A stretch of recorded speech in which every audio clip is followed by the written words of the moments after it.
for a bike that's lightweight, fun, and seriously capable. The 2026 Kawasaki Ninja 400 proves you don't need massive horsepower to have a thrilling ride. Welcome to Next Gen Reviews, where we give you clear, honest takes on the latest bikes and gear.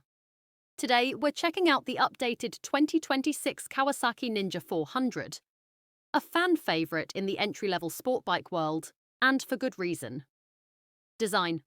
For 2026, Kawasaki keeps the Ninja 400's aggressive styling intact, but adds sharper lines, refreshed fairings, and new LED lighting for a more modern, premium feel. It still carries that unmistakable Ninja attitude, low, sleek, and sporty, but now with a more refined edge. New colour options and bold graphics complete the package. Performance.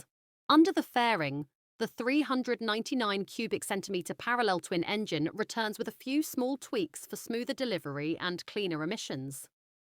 Power remains punchy and usable, especially in the mid-range, perfect for both new riders and those looking for a fun daily commuter.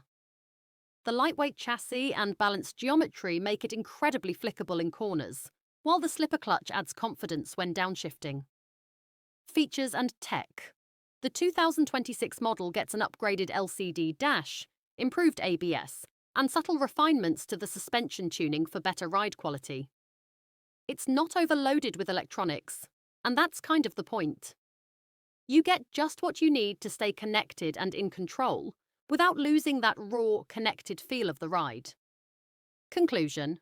The 2026 Kawasaki Ninja 400 is proof that a lightweight sport bike can still deliver big-time fun. Whether you're just starting out, or simply love a nimble machine that knows how to move.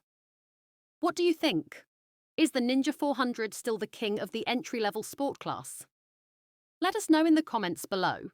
And if you enjoyed this review, don't forget to like, share and subscribe to Next Gen Reviews for more no-fluff insights on the bikes that matter. Ride safe and ride often.